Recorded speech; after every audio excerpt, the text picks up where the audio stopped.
In silence I dwell, a ghost beneath the skin. Eyes burned by truth, I bury deep within. The ash of my name still stains the earth. No rebirth, just a memory cursed. I scream through the static of fractured dreams, a shadow of man torn at the seams. Drown me in the crimson mist where guilt and madness coexist. The light I lost, I let it die, buried beneath a fractured sky.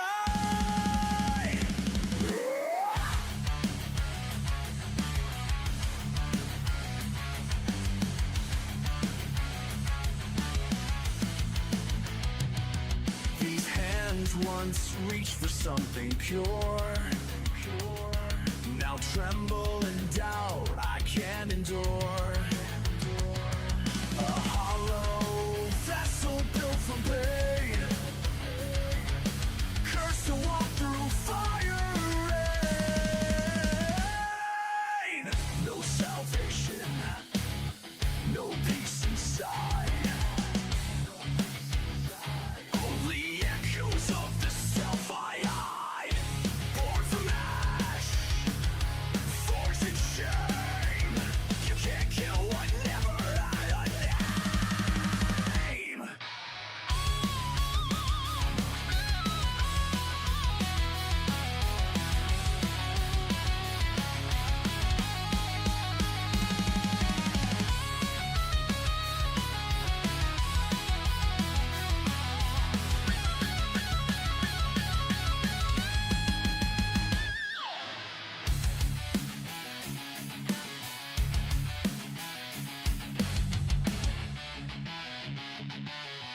I was never whole, only fragments stitched together by guilt, by fear, by the silence of forever.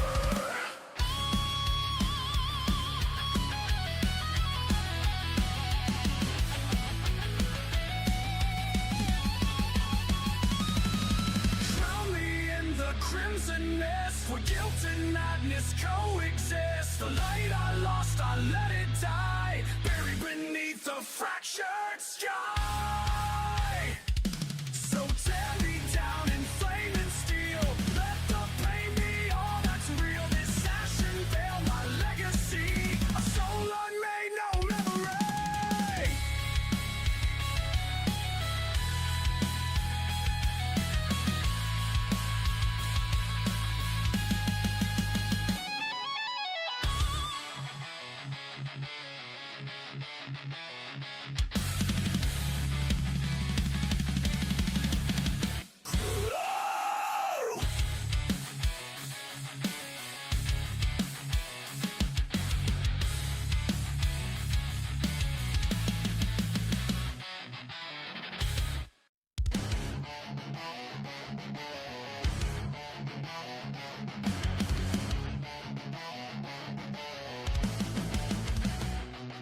In silence I dwell, a ghost beneath the skin. Eyes burned by truth, I bury deep within. The ash of my name still stains the earth. No rebirth, just a memory cursed. I scream through the static of fractured dreams, a shadow of man torn at the seams. Drown me in the crimson mist where guilt and madness coexist. The light I lost, I let it die, buried beneath a fractured sky.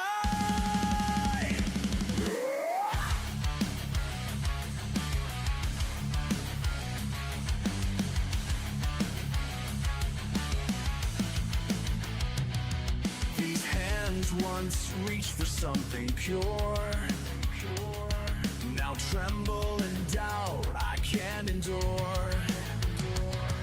A hollow vessel built from pain,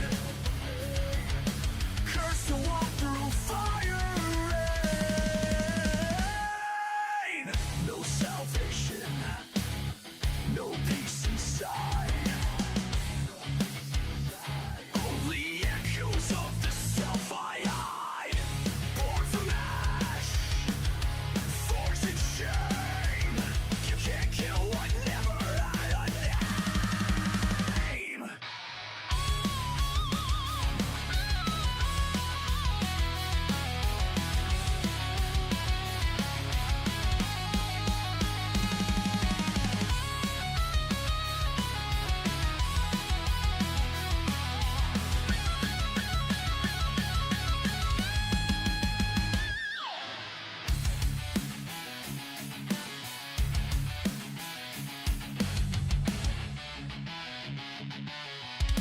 was never whole, only fragments stitched together by guilt, by fear, by the silence of forever.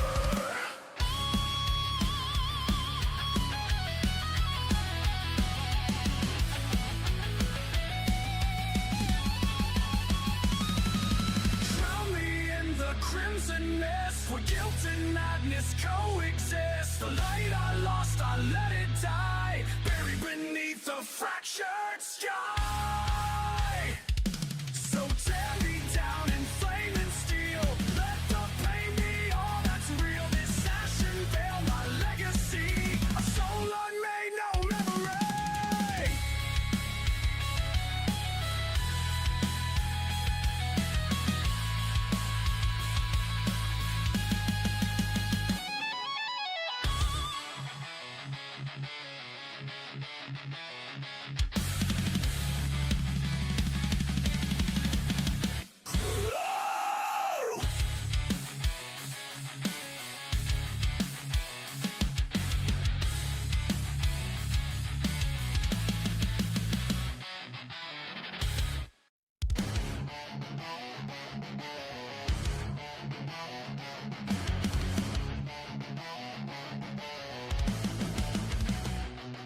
In silence I dwell, a ghost beneath the skin. Eyes burned by truth, I bury deep within. The ash of my name still stains the earth. No rebirth, just a memory cursed. I strain through the static of fractured dreams. A shadow of man torn at the seams. Drown me in the crimson mist where guilt and madness coexist. The light I lost, I let it die, buried beneath the fractured sky.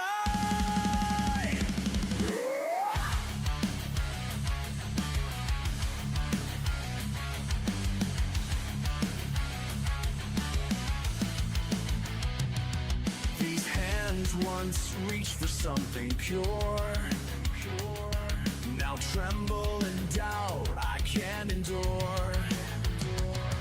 A hollow vessel built from pain, cursed to walk through fire and rain. No salvation, no peace inside. Only echoes of the self I hide. Born from ash, forged in shame. You can't kill what never had a name.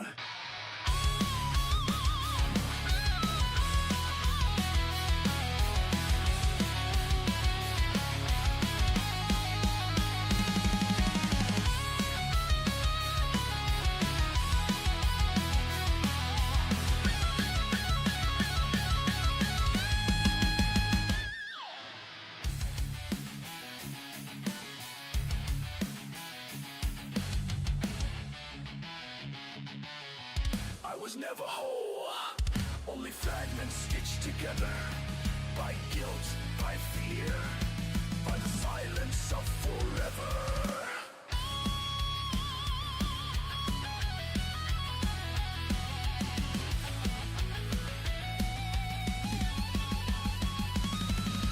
Drown me in the crimson mist where guilt and madness coexist. The light I lost, I let it die, buried beneath the fractured sky. So tear me down in flame and steel. Let the pain be all that's real. This ashen veil, my legacy. A soul unmade, no memory.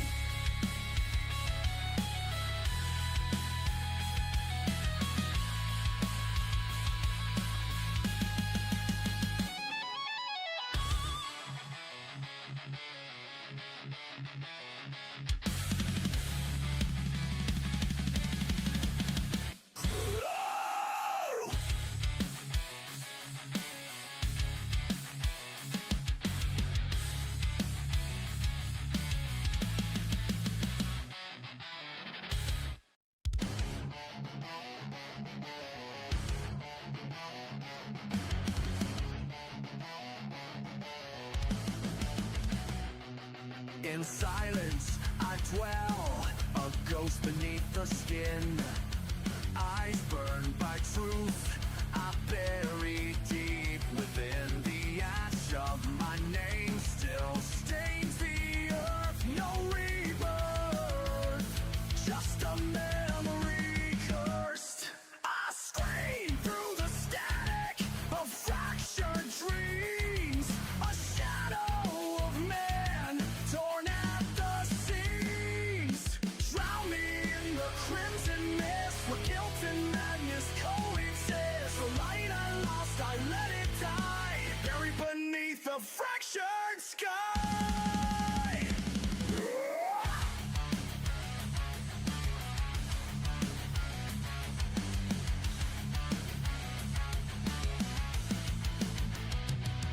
These hands once reached for something pure.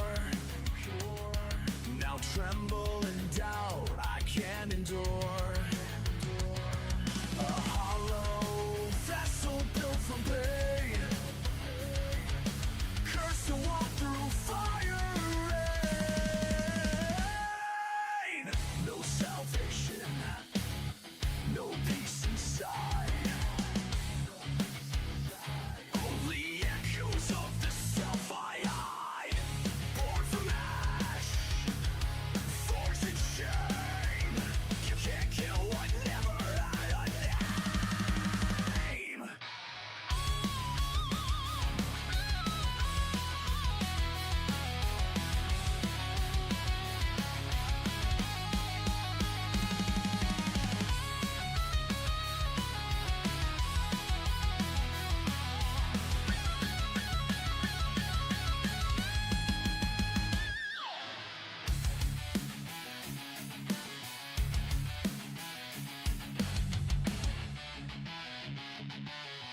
I was never whole, only fragments stitched together by guilt, by fear, by the silence of forever.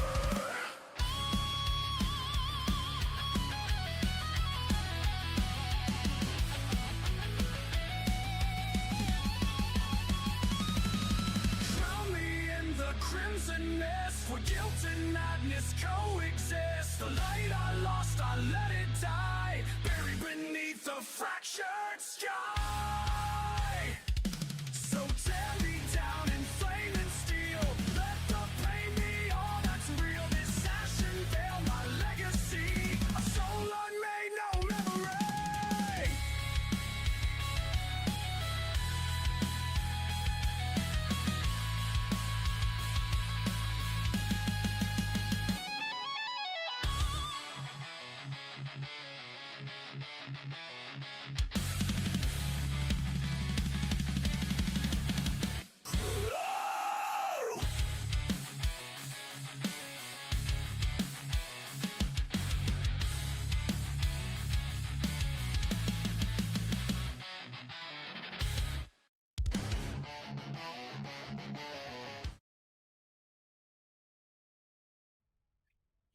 Good evening, ladies and gentlemen, and welcome to a special presentation of the Apex O'Reilly series.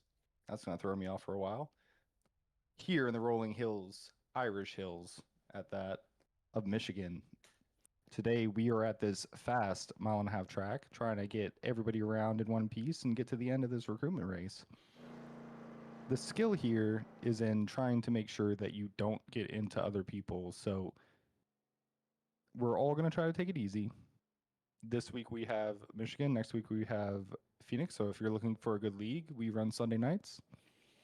But yeah, here at Michigan today, trying to get some new recruits and see some good racing tonight on VAN.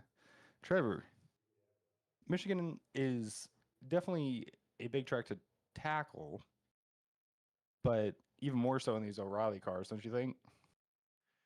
Most definitely. This track, it's very, very wide open. It's got a lot of banking to it, very wide, very racy. And so this opens a lot of opportunities for overtaking, going for moves, but most importantly, these cars they're hard to handle in certain situations. So And with this car in this track, with all the drafting, all the wideness, all the raciness, it's going to produce some really good racing. We're going to see a lot of tight racing. Nobody's just going to be able to just pull away for a while. And so it's going to be a very racy track. So I'm excited to see this happen. Yeah, a lot of fast racing here, a lot of different grooves that you can use. But it looks like qualifying's over. We got Mike Alexander on pole, the Canadian, up there in first place. So let's run through the field on the grid real quick. And first, obviously, you got the 75 of Mike Alexander, the 13 is CJ Gates. And third and fourth, you've got Brandon Valentine and Cody Pierce. And fifth, you got Kyle Cortez running a fast lap, and J.R. Hudson. That's our boy. You got Robert Brown up there in the seventh position, as well as Chris Alexander, not related to Mike Alexander, and that mean 17 machine. Looks good. In ninth, you've got Dalton Zaprina in the 4, Black Rifle Coffee Company Camaro, and then the 38 of Ryan Floyd, and the Bush Bapple. In 11th, you have the... oh, sorry. Go ahead, Trevor. In 11th, you have Matthew Lariviere, the league owner. And 12th, you've got the 97 of Corey Clark. 13, we have Ian Perkins. 14, Matthew Beatson. 15, we've got Randy Wuha. 16th, we have Mike Rhino. 17th, we have Michael Lexich. 18th, we have Troy Sandy. 19, we have James DuBose. And 20, we have C. Everett. Michael, did you qualify for this race? Oh, you're just on the grid. Michael is our man in the back pulling the strings. I was gonna say that's pretty impressive that he could run this and do that, do it all.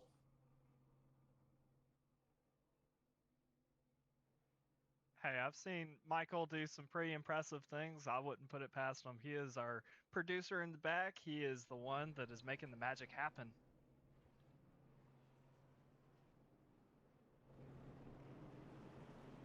And they are off of pit row. They're gonna do a quick parade lap, and we're gonna see what they can do today. A lot of these guys, they're season regulars, with a couple of recruits sprinkled in. Everybody was just so worried about waiting on the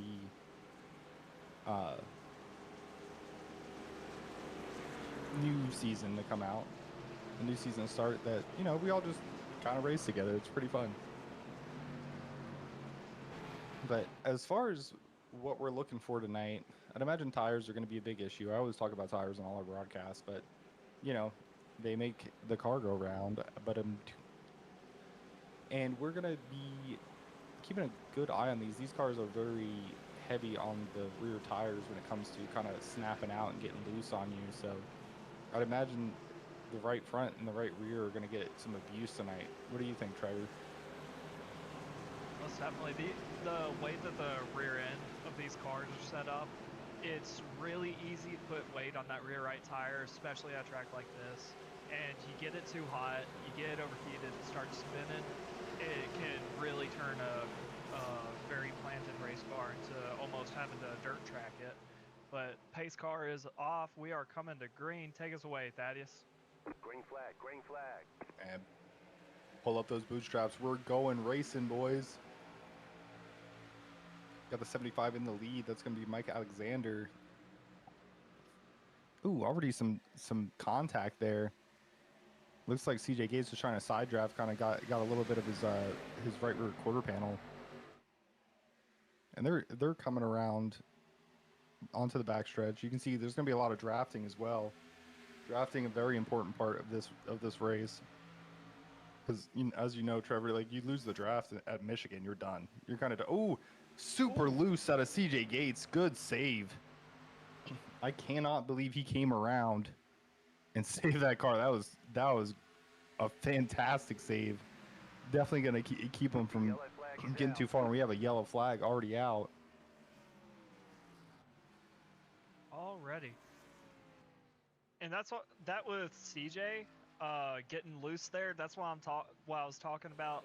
You can really get the rear right of these cars wound up, and the way that the tires are in iRacing, once you hit that limit, nothing much you can do, really.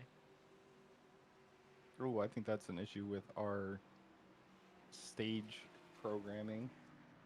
My fault. Now, I'll tell you what, looking over at the comments, we actually have another regular from the league, Mr. Matt Ruddick, getting excited, uh, you know.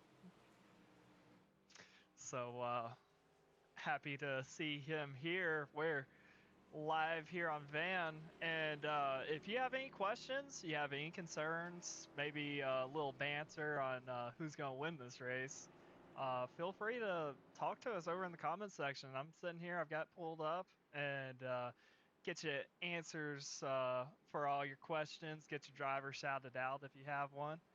So, yes, sir.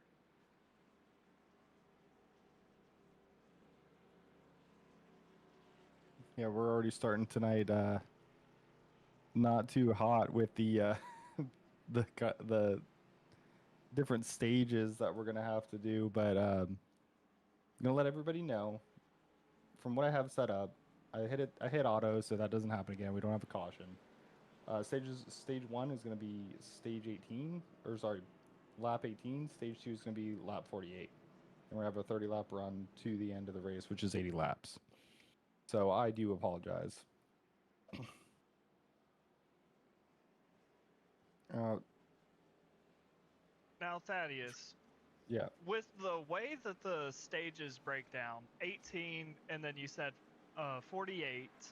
So how do you expect these stages to go? I mean, if y'all are familiar with the HPRL that we broadcast on the weekly, we sort of see a lot of race to the first finish, aka stage 1, then a race to the second, and then from there you have the final race of the night, all within one. So how do you expect these talented drivers to be out here racing this race?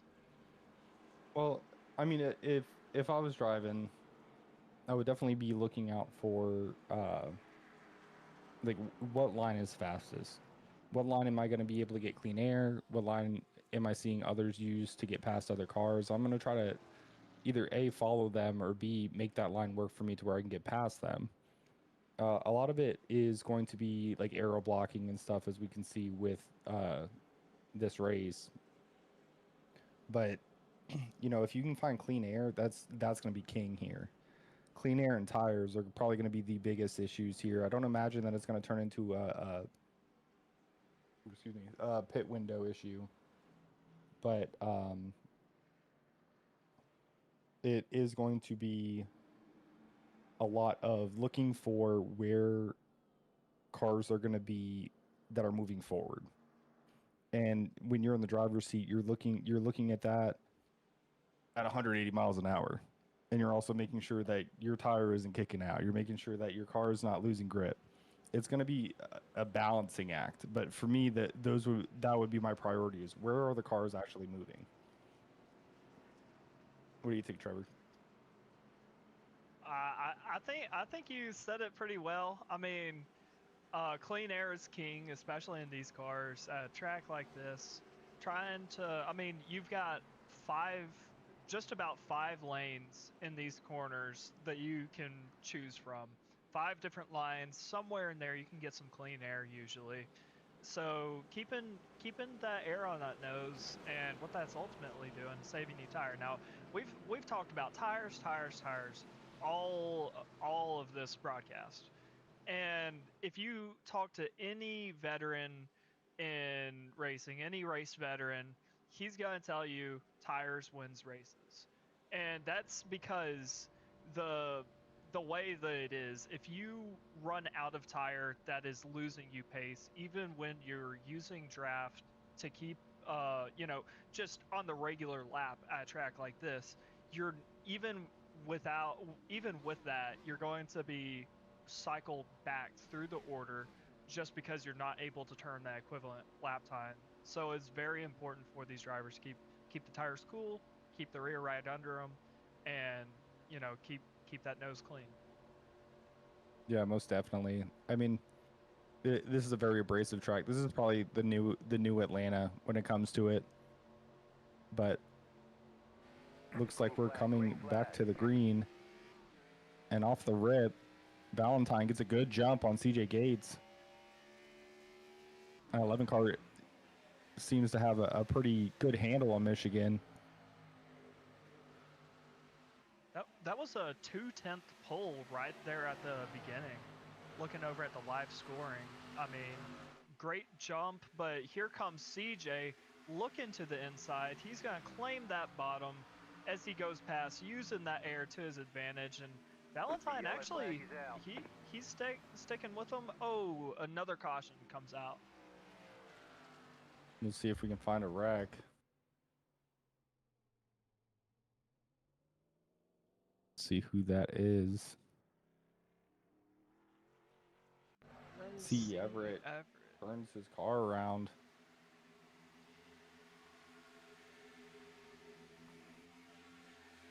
Looking back at it, oh, Troy Sandy just came up. Troy Sand, sorry, came up, got into him, turned him. You know, during these recruitment races, he just has not had good luck. C. Everett, it seems like he's always kind of in the trouble. I know that we did a recruitment race earlier, and then we had some net code between us, and he got turned. That looked like Troy Sand trying to side draft him, just get a little bit too close, trying to drag that car back, and ended up hooking him. And right around, it's gonna be a hard hit into those tires. That just looked like a classic race incident right there. I mean, he's probably just a little miscommunication. He was slightly coming down the track. Troy was coming up the track. I mean, two cars cannot occupy the same lane, and that's why. But I'm looking over at the chat. We do have one shout out.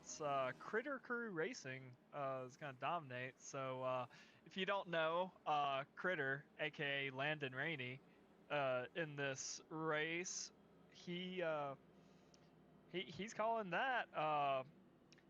And then Matt said that he's driving down the highway, trying not to pretend like I'm on the track.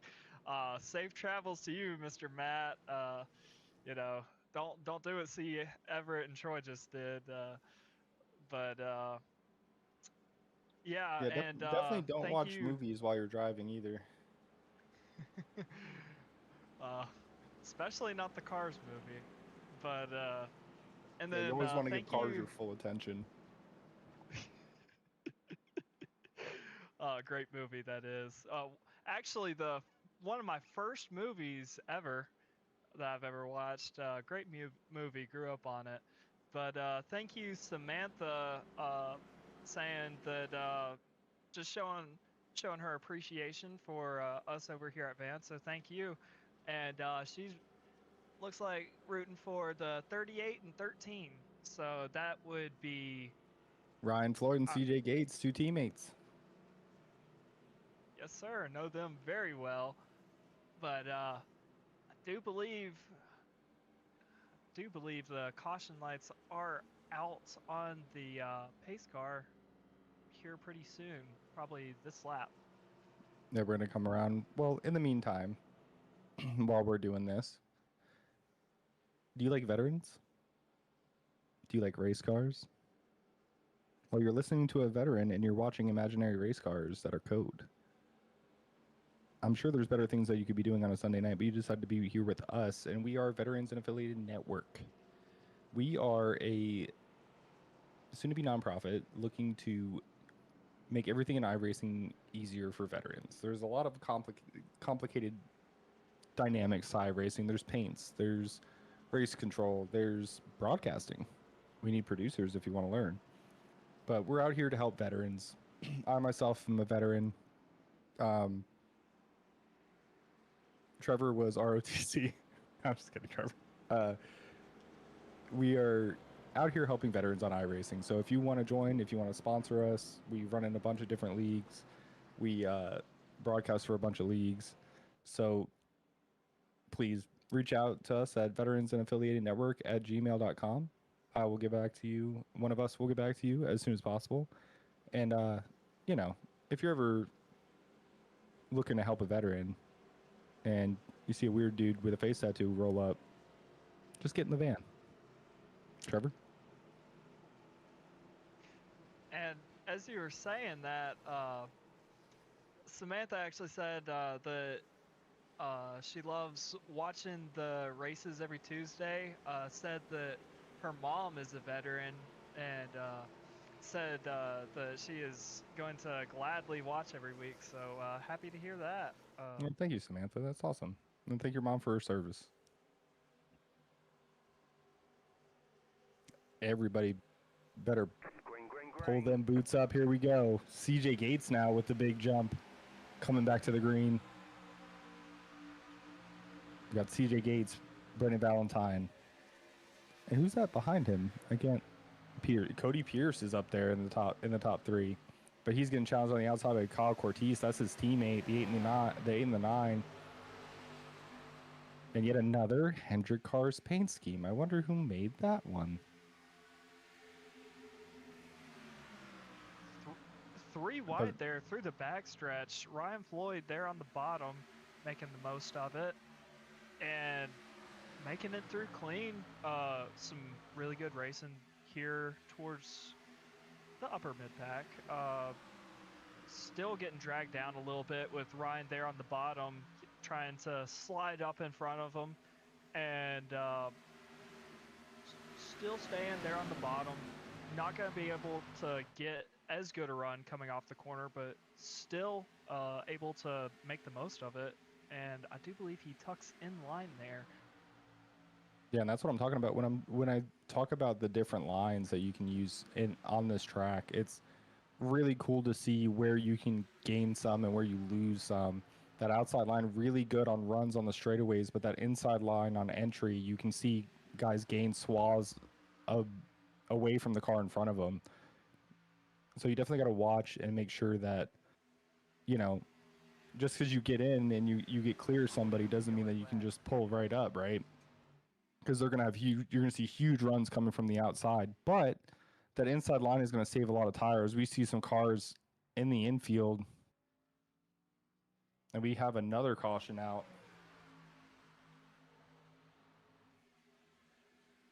Ooh. Oh. Looks like the 95 trying to make a pass on the outside.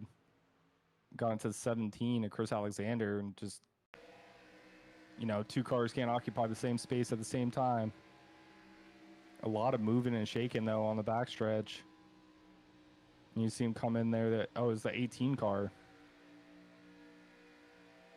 Oh, no, it's the 95 that he got into.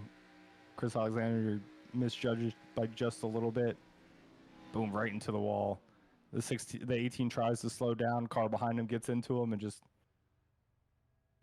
messes with his day as well. I do believe they have a couple of fast repairs today. But, you know, you never want to use your fast repair this early in a race. Yeah, as you can see, Chris Alexander just not leaving enough room for that 95. And there's not much you can do at that point. I mean, the 95 maybe could have backed out of it, but he's trying to get that position. Kind of putting the trust in Chris Alexander to leave him the space, and it just wasn't there for him to completely pull off. Not at all. And one thing I would like to highlight, looking back at that replay, you could see they were 3 wide through the corner. They were looking 3 wide on the straightaway. This is a really wide track. And so we've talked about the different lines, searching for the best one, but this really opens up the possibility for those kinds of moves. And so the racing here at Michigan naturally is going to be extremely tight with the way that the different lines work and the way that people take the different lines. And so you'll see throughout this race, everybody is going to be extremely tight, even on the straightaways. whether that's tight behind the car, tight below the car. Yeah, I mean, it's going to be really close. As we can actually see our VAN car out there in the track, that'd be Joshua Thornton or Joshua Hudson. Joshua Hudson, sorry. Different teammate as he just slammed the wall there. Maybe he said, "Hey, Man, I'm that getting is some airtime. Mom, Dad, look at me," and just completely forgot to turn the wheel. Uh, yeah. Joshua Hudson says, "Look, Mom, no hands," and unfortunately gets some damage under caution, but not a testament to his driving. He has gotten a lot better over time. We've over a bit we've kind of helped him brush up on some things, but there's still some room for improvement. But most we've got definitely. CJ Gates in the lead still with Brendan Valentine. These two seem to be the class of the field right now, but anything can happen. And on lap 14, once they go green, it's going to be lap 16. It's going to be a 2-lap shootout for that first stage. Most definitely. Oh, go ahead, I Trevor. mean, Sorry. we've already seen CJ. He did just get the fastest lap there on that green flag run. Brandon Valentine, he's shown his track knowledge. He's been racing CJ hard. Between the side draft in the straightaways, we've seen a lot of it, and we've seen Brendan Valentine getting really aggressive off those restarts. So this battle for the lead is definitely going to be tight. We've also got some hard movers, as we've got Dalton Saprina up 5 positions there in 4th place. Kyle Cortez up 2 positions right behind him. They're show with those gains. They're showing that they're hungry. They want to lead some of these laps. So between the aggression up front that we've already seen and these movers, this is going to be a battle to the end. I do believe to the end of the stage. Well, yeah, essentially it's almost an all-star race. There you've got some of the strongest guys that are in Apex here for a recruitment race just because just for the love of racing, right? The love of the game. And so everybody's trying just to get a win, get those bragging rights, and kind of get that momentum before the season starts. The pace car pulls off. We're going to pull our boots up one more time. See those two leaders kind of back up those lines. Green, green, green.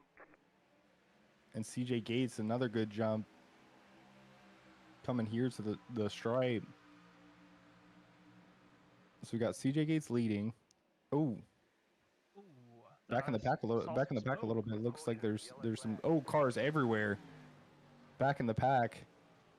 We're gonna have another caution off the rip, and that's gonna be stage. Hey, I was talking about aggression there. Looks like everyone else took the memo as well. Yeah, Ooh, it looks like the 88 just did not get going on that restart. Maybe he was in the wrong gear. The car behind him got into him.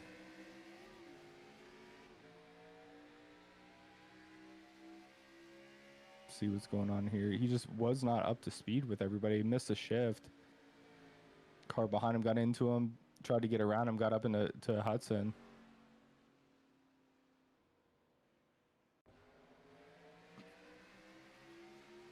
The A car Kyle Cortez with Robert Brown behind him.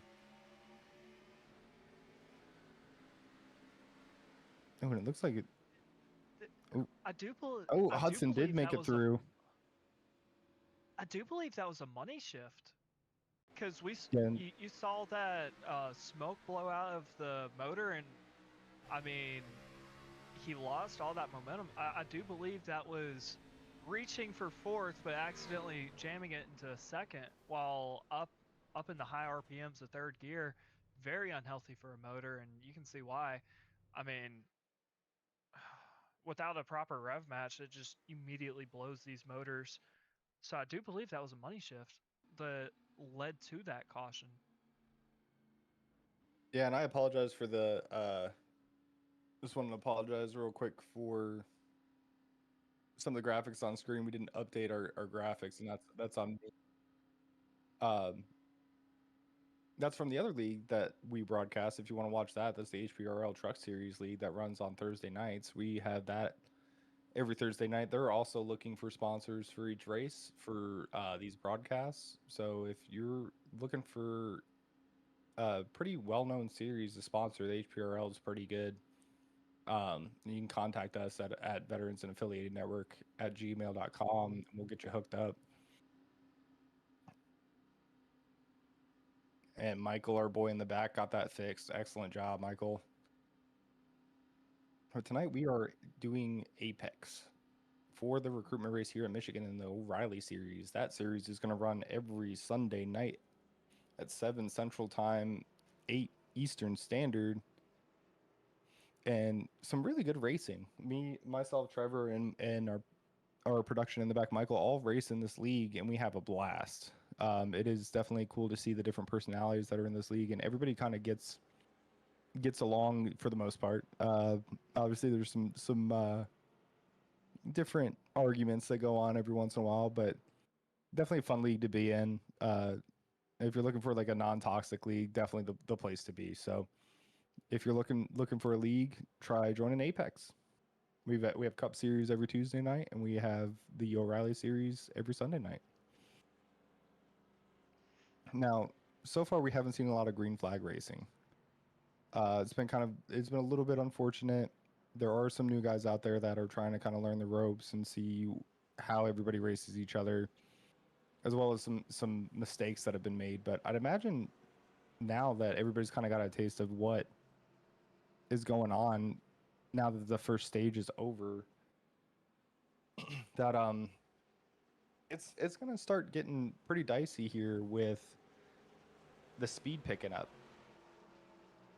and it's gonna kind of string out, at least from now until the next stage at the end of lap 48. Trevor, who are your picks right now, or in general with your experience of racing in Apex, to kind of break out here?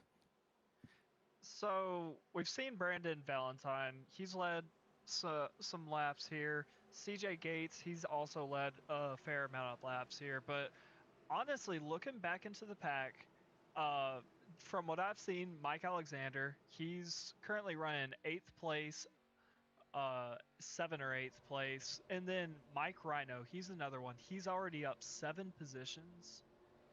And he's been coming through the field. So I'd expect here within the next stage to kind of be on the lookout for them. But also, I'm on the lookout for Dalton Saprina. He's shown at some of these intermediate tracks last season towards the end a lot of maturity. He's currently running 2nd. We're back green, so we'll see how he takes it. And Brandon Valentine gets a very, very good jump. About a 2/10 to 3/10 jump there through the front stretch, coming through turn 1 and 2, very uncontested, taking his preferred qualifying line, I would assume. And here comes the rest of the field. You see them beating and banging, trying to bump back up to that front car there. Saprina ripping the wall there. He's going to have the momentum. But here comes Mike Alexander. Mike Alexander up to P2 now. I was just talking about him. He was able to actually shortcut that corner there on that bottom and slide up in front of Dalton almost. He's cleared him now. He's going to come slide up the track, carry that momentum. And what's this? Mike Rhino, the 34 Mike Rhino as well. Two picks I was very keen to look out for, and Mike Rhino seems to follow the other Mike Alexander through there on the bottom. They seem to be working together quite nicely, but Dalton there ripping that high line, carrying that momentum, staying in that draft, staying with those 2 mics there. And it appears Alexander looking down to the bottom, he's want to say, yeah, he's underneath Brandon Valentine. And let's see if he gets it done. Rhino giving him a shove there now. Yeah, Mike Rhino says, no, sir. We may be future teammates or teammates at all. But I think I'm gonna go to the point on this. As he gives Brandon Valentine a push into the corner, he gets low. He's gonna try to take point right now. He has enough momentum. Brandon Valentine dives between the two Fords and tries to crossover. That was a very dicey move. That was impressive, dude. Like diving right between those two cars. You've got Mike Alexander gaining momentum coming out of the corner. That was a very brave move on Brandon Valentine's part, but unfortunately he does fall back to third. Now we got the two Canadians fighting for the lead. He knows Mike Rhino got away from him, but I don't think Mike Alexander's just gonna let him go. Certainly not with how much Alexander is shortcutting that track. He was actually under Rhino there. Rhino was able to carry that momentum. He cuts that front stretch, says, no, my draft is not yours for the taking, staying out of the front of him. And what's this? Here comes Valentine for a look. Valentine is not going to just roll over and accept it. He's showing he is here to race. Very good move there on that front stretch just a couple laps ago. Showed a lot of maturity and awareness there, and set the precedence. Hey, I'm not just a pushover, so he's gonna be there in that fight. He's staying within that draft, biding his time there, ripping that upper line above them to carry that momentum, stay in the draft, maybe save a little bit of tire as he's not actively in the fight. And looking back to the Apex season, actually this race between Mike Rhino and I was a battle of tire wear. So as we look over to stage number 3, we will see how that plays out with it being a longer stage. Yeah, just like I said, everybody's kind of starting to get stretched out. Ooh, you see Matt LaRiviere in the wall. Got a piece of it. That's gonna slow him down a lot, but everybody kind of got all the jitters out, and now you see the field kind of start stretching out into these like 2 or 3 car packs. Right now we have 19 cars that enter this race, so we're gonna have to be on the lookout after this next stage. And imagine like once that bunches everybody up, the intensity is gonna increase, and you'll see these guys really tighten up coming off of the stage break. As you see Zaprina challenging CJ Gates for that 5th place position. Zaprina, like you said, getting a lot better at 1.5 mile tracks. When we did this last season, it was in the trucks. This season's in the O'Reillys, but it seems like the experience has crossed over from car to car. Zaprina taking that inside line.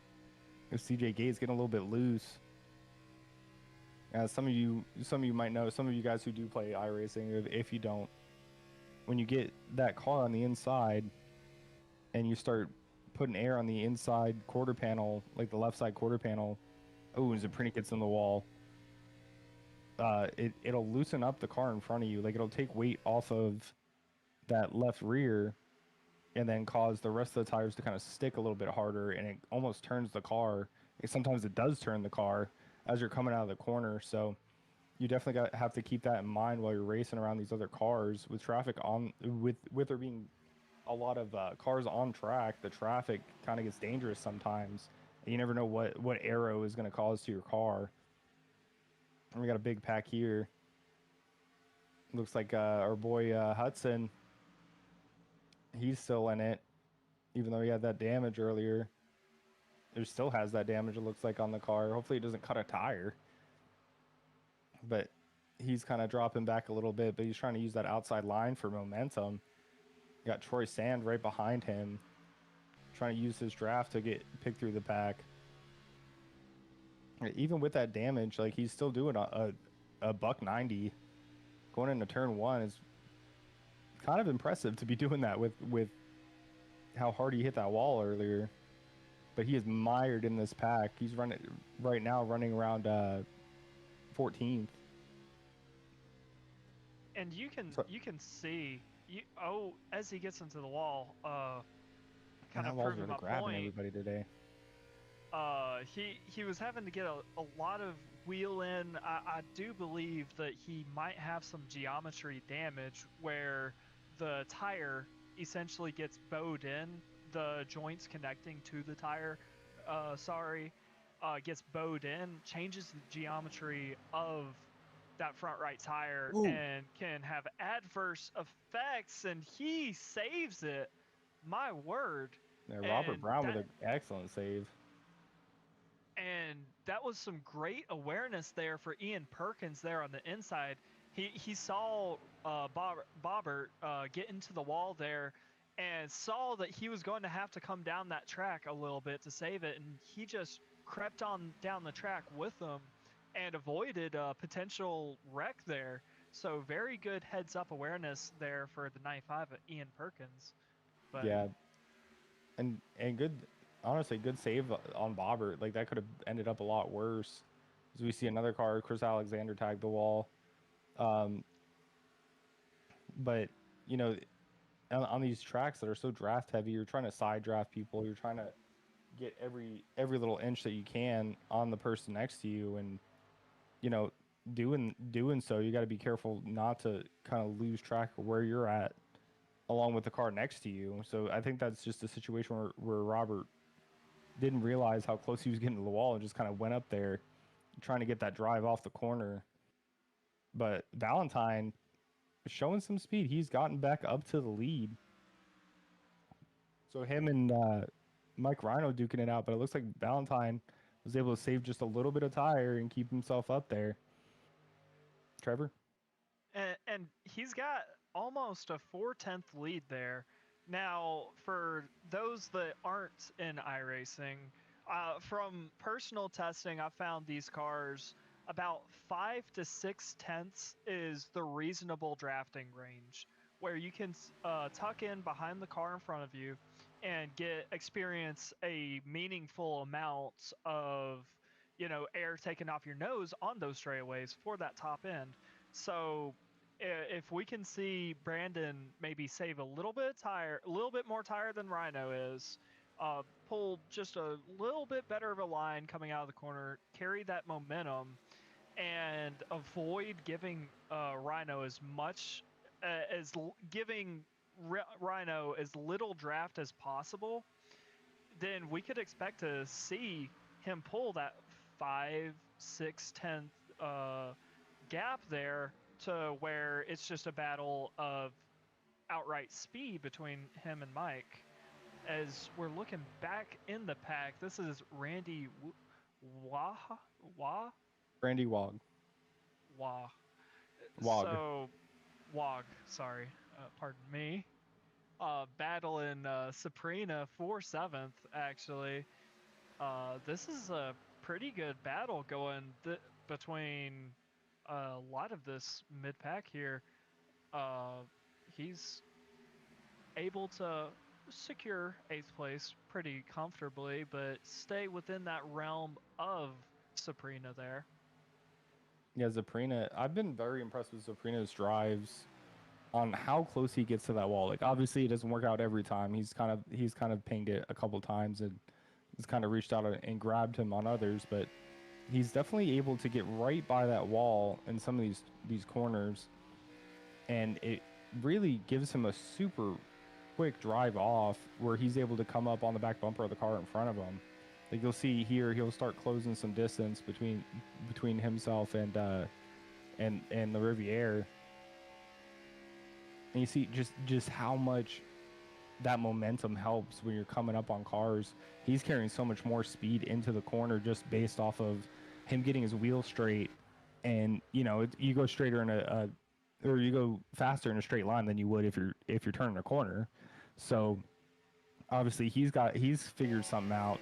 Matt LaRiviere kind of pulls down, almost expecting him to come by him with that momentum, but he's up there, man. It's reminiscent of Dale Jr. or Kyle Larson with the way he's running this track, which is, I always love to run up by the wall, but you gotta kind of balance it nowadays because of the new tire model.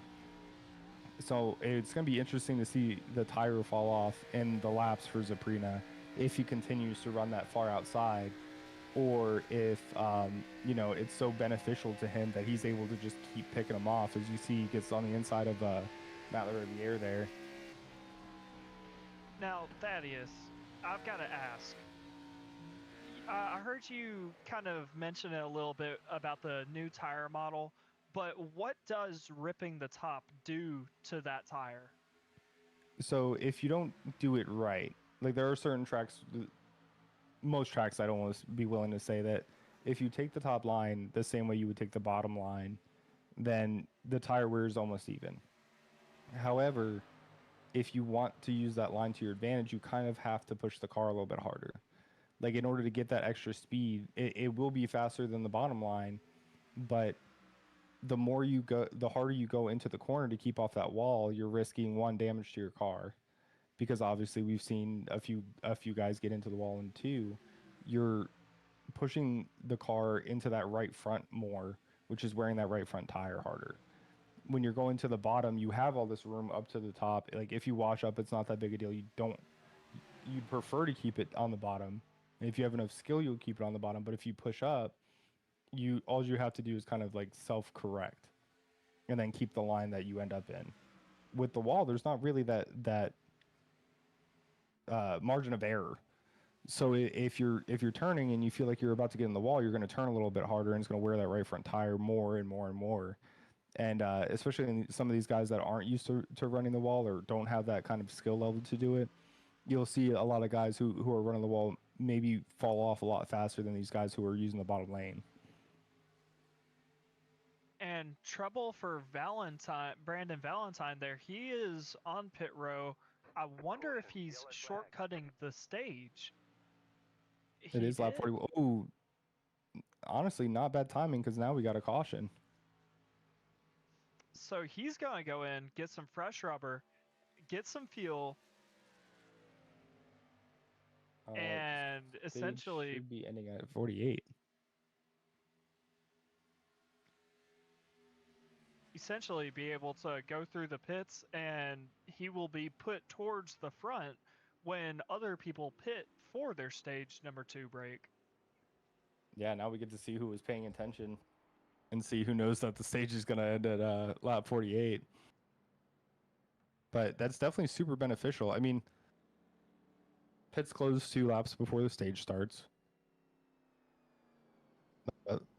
So maybe a little early, but it might be something. It looks like Dalton Zaprina the cause of it. So he's super slow getting on a pit row.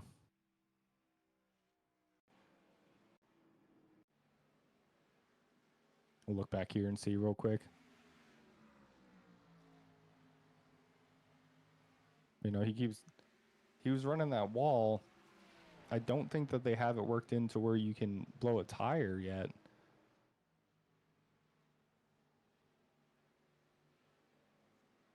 That's odd. I wonder what caused the caution.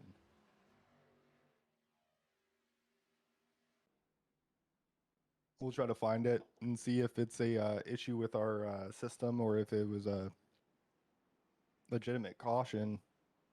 But in the meantime, we do have pit cycles. It would seem that that was an admin caution.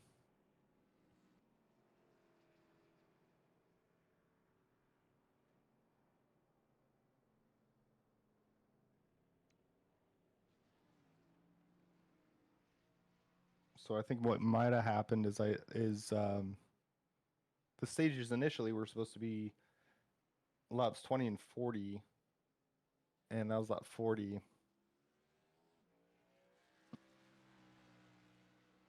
So I'm not sure if there was a miscommunication there, but I will try to ensure that that does not happen again. And while Thaddeus is investigating the caution controversy there, I'm going to throw in the quick reminder that I am your commentator guy, or commenting guy. If you have any comments, any concerns, why is this driver doing this? Any questions about the racing? We try and explain the racing pretty well within the dynamics of it, or maybe you just want to shout out your favorite driver, or go ahead and call the bluff and be like, hey, this guy's going to win. Let us know over in the comments. Would love to hear your differing opinions or, any questions you may have. Yeah, I always love to see the comments and read them and see either the silly stuff some people are saying or the shout outs to their drivers and stuff like that. It's always super cool.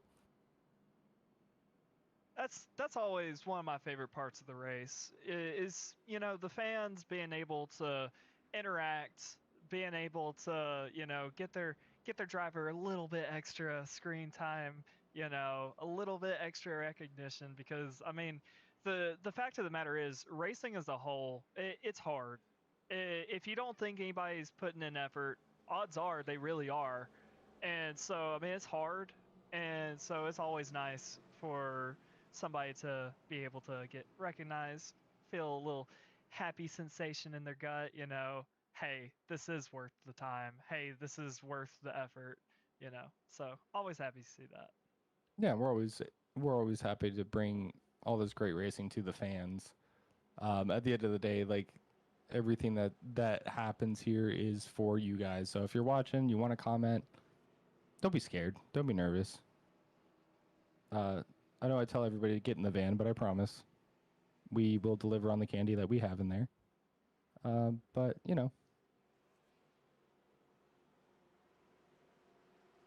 we're No about to go comment back on to the green. Hang on, we're not going green. Not going green. Oh, they're waving it off.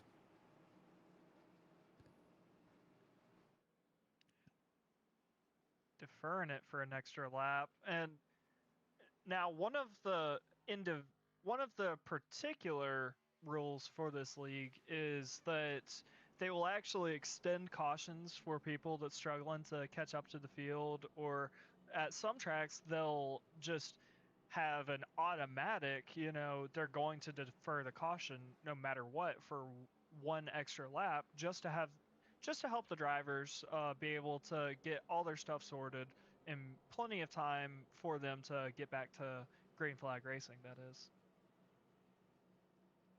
Yeah, and we're gonna come up on. They delayed the green to let some of the cars catch up to the end of the field. We do like having a fair system where everybody is given the opportunity to pit and come back and make sure that they're able to retain their spot to an extent.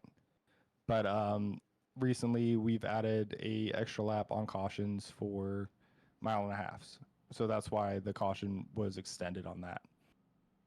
But now we're back out of the pit. Out of the pits, we got CJ Gates in the lead, or in second, with Mike Rhino leading. So it's going to be interesting to see these two go at it, because they've definitely been, the class of the field during these recruitment races in the O'Reillys. But, racing both of them, they're both insanely good racers. Going from race to race with these guys, Rhino, coming into the season, we thought he was unbeatable. So it was much to our surprise when he did get beat. And here we go, back to green. Mike Rhino, it seems like whoever's leading is going to get a pretty good jump on that restart. I haven't seen any black flags yet. Trevor, I don't know if you have from these restarts, but the leader seems to get such a huge advantage when we go back to green after these cautions.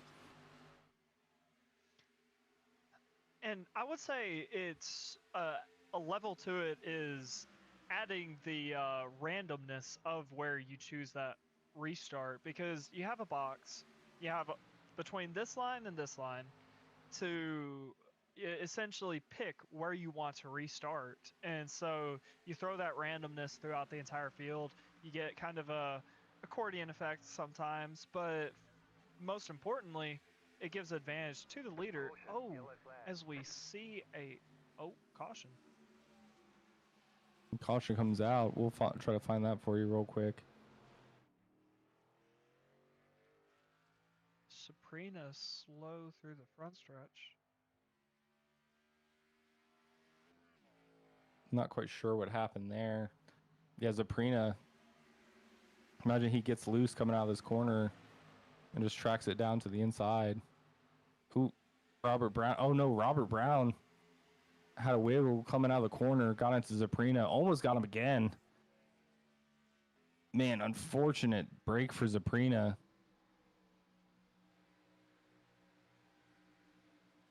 Just had that momentum on the outside line. Robert tries to kind of pull up, gets a little bit loose, and gets into him. And just sends him around. That was almost a twofer for Robert. He almost hit the same car twice. That would have been really bad for both of them. Not that that's the best of situations to begin with, but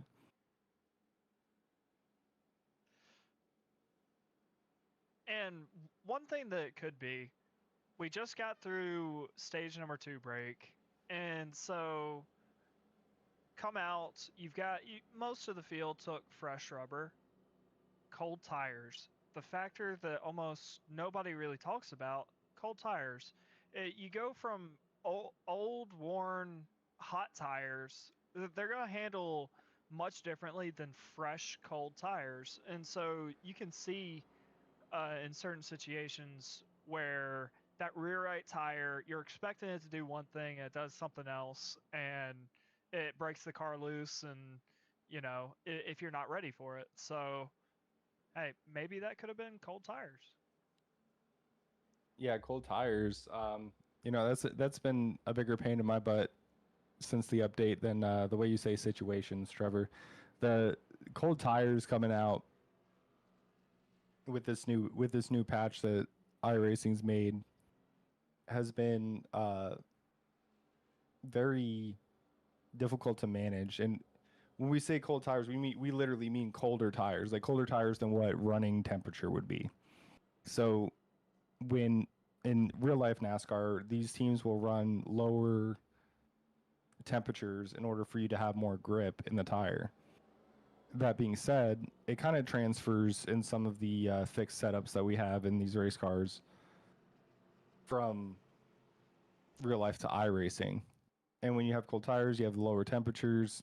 It takes a couple laps before the tires build up air pressure for you to have a good amount of grip, or for the cars to be at the grip level that you would think they would be at, or they should be at, when you're driving at 190 miles an hour. So you're sitting there and you're trying to think of what point are the tires good to really push it, and some guys aren't thinking that, which is what causes them to kind of get loose and wiggle, like you saw with Robert there.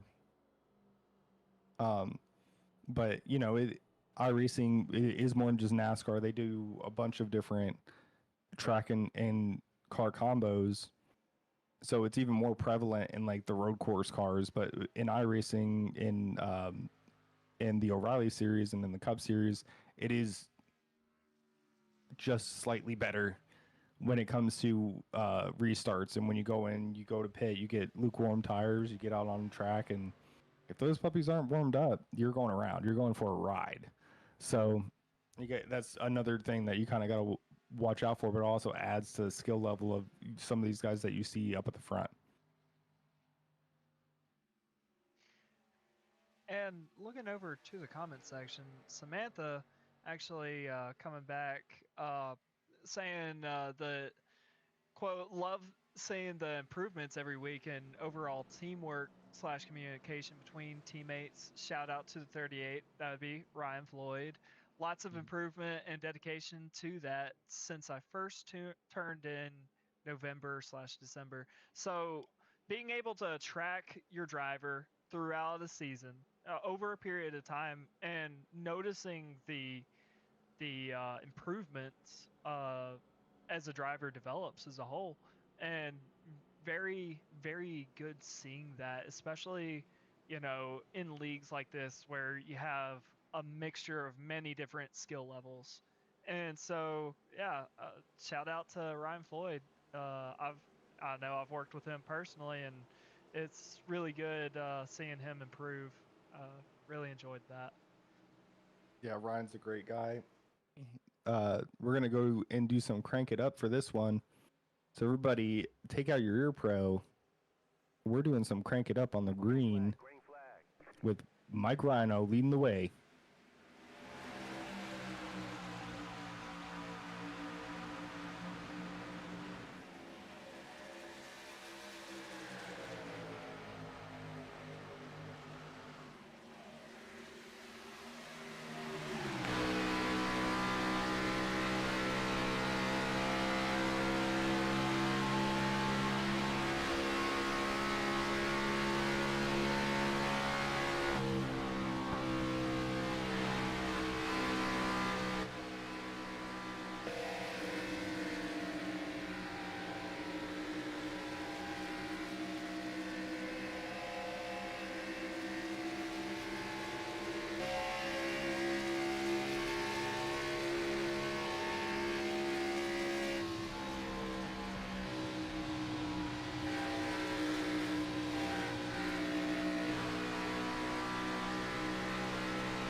And we're back to here with the lead. Hopefully y'all enjoyed that crank it up, a little throwback to the early 2000s NASCAR. But Mike Rhino and CJ Gates, these two heavyweights have been going back and forth for the lead. You can see how difficult it is if you pay real close attention to these guys in the corners. You can see Mike Rhino when he was coming around that corner. He was squirrely, man. He was sideways coming out of that corner, trying to get that good slip angle on the car. But real hot racetrack. That right rear has got to be screaming in some of these cars, because we're coming to lap 54 of 80 laps, and this is going to be the run to the finish. But I don't imagine they would have to take another pit stop. But if they do, green flag pit stops would definitely be interesting to see with this group of guys. And you see Chris Alexander getting challenged by Cody Pierce. Cody's gonna tuck in behind him, try to use that draft to his advantage. Now, one of the other things, like when I'm talking about how aero dependent this track is, when you're tucked in behind somebody going down the straightaway, it's happy fun times. Everybody's having a good time. You draft me, I draft you, whatever Barney said. It's fun. You get into that turn, that car immediately turns into your enemy. It's like having a bipolar girlfriend. It's very difficult to gauge where your car is going to be at coming out of the corner, or where she's going to be at when you're coming home. The cars will end up getting super tight, which means that these cars don't want to steer out of the corner. So imagine that you're driving around a corner and you're turning and all of a sudden the car just wants to go straight. That is where the aero comes into it. When you have you have two or more cars in front of you, that car just wants to push straight out to the wall. And it might be why we see some of these guys getting into the walls, because they won't be behind a car one lap, and then the next lap they will be, and it'll end up kind of pushing their car out to the side, and that's when they kind of wing that wall coming out of the corner. It definitely very aero dependent here, Trevor. Now, I don't believe I've ever compared bipolar girlfriend to racing, but actually a pretty good analogy. You can see, you'll be able to see throughout the race, people bumping in those packs, trying to catch up to that person ahead. But looking at the front, we've got CJ Gates under Mike Rhino with Mike Alexander in the back, looking to potentially make a move by biding his time very well right now. And I mean, they are in a full-blown chess match. You can see CJ just barely poking out, saying, "Hey, I'm going bottom," and defending from Mike Alexander behind him, telling him, "Look, don't make a move on me. I will not appreciate it." And boom, here we go. CJ, I think he's gonna lead this lap. Actually, yes, he did. CJ Gates, the leader of that lap. I mean, this is a three-way battle right here. I don't see a universe where it's not. As you can see, CJ going to the back, cycling Alexander The yellow flag is forward out. one place, up into second place behind his teammate, and we have a caution. Oh, Joshua Hudson damaged uh coming down the pit lane there.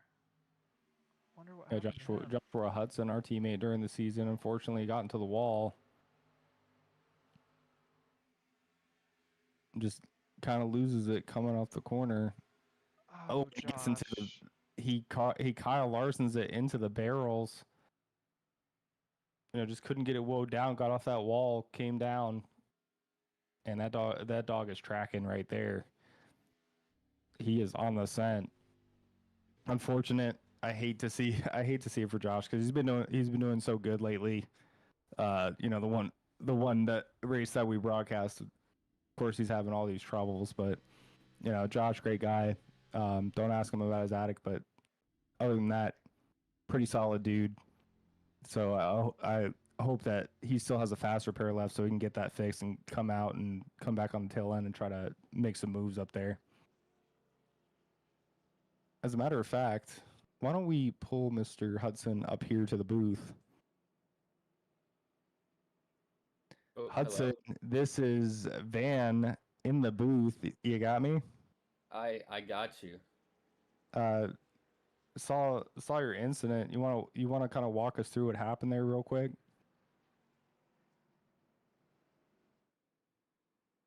It was out of the car experience. Yeah, To be honest. I would imagine it. I would have seen God as well had I come out the barrels that fast. Do you have any fast repairs left? Are you gonna be able to kind of get back out there? I have one left. I just used it for that right there. I heard something fall and my cat was next to me and I don't know what was going on. I was terrified. Yeah, that is rather frightening. Definitely a difference. Extremely.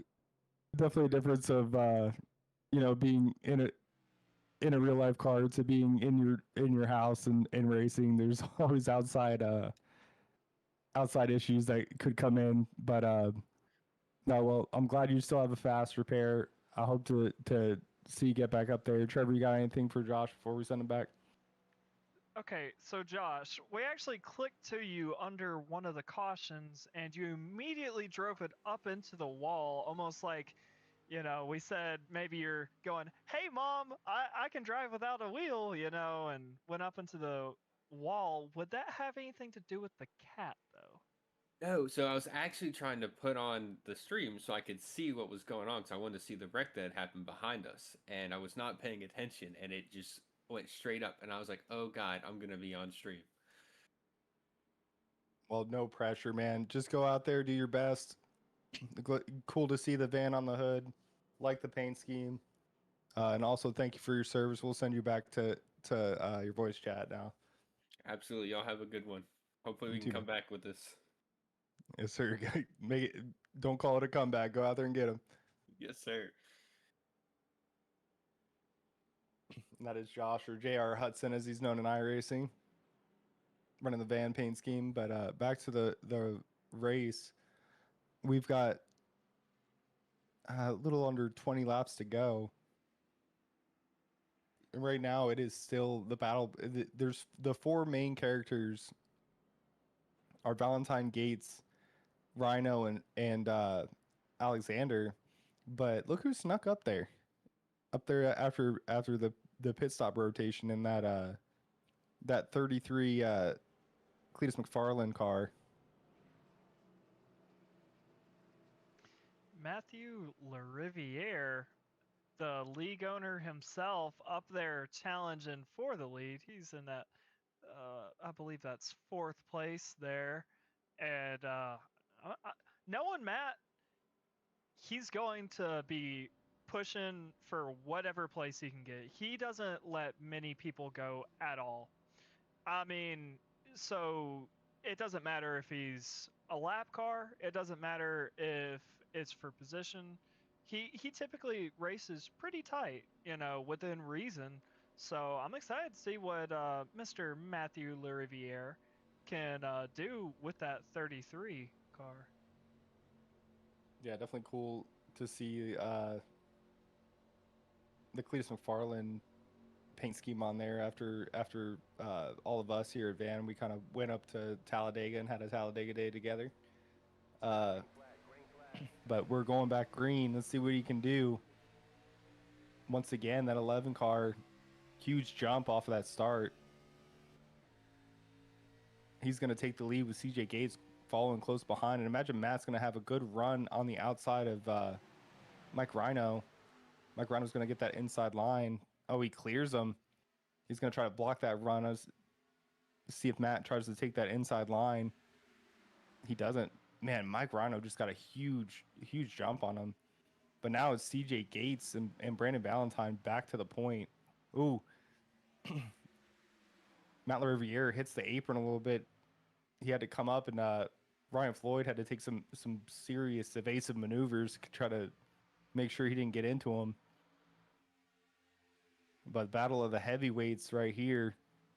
Brandon Valentine, CJ Gates going back and forth between those 4 cars that I mentioned earlier. Like, they've been really vying for that lead, and it always seems to be like this 2 or 3 car breakaway where those guys kind of separate themselves from the pack, but they can't separate themselves from each other.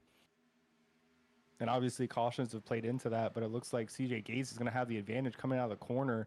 Huge run off the corner. That was impressive for the inside line. Now Brandon Valentine's going to have to compete with the 34 of Mike Rhino. And I wonder if that was a slip up on Valentine's part, because you could see he slid up and Rhino was able to just drive on past him, and it's put him further back. He's dropped down to 3rd place there, but as you can see, Ryan Floyd actually, former teammate there, he's in the mix right now. Ryan 4th place, looking for 3rd. As you can see, he's running that shortcut line there on the bottom. He's trying to put himself in a place where he can make that move. And so we're going to see that. But here comes Mike Alexander. Split between Mike Alexander and Matthew Lariviere. Matthew Lariviere on his comeback. But right now, as you were calling them, the 4 heavyweights all in a line right now, and they're looking racy. So we'll see how this turns out. Yeah, Looking forward to it. This is the first time I've seen one of them get away from the rest of the pack. CJ Gates kind of pulling on the rest of them. He's got what, a 5-10 lead on him now. He's a half a second ahead of him, and he hasn't quite gotten out of the clutches because he hasn't been able to add to that lead yet. But as long as he's breaking their draft and keeping them from pulling back up to him, he could run away with it. But it looks like Mike Rhino's really staying in his draft. Look how sideways that car is going through the corner. And that's that slip angle that I was talking about earlier.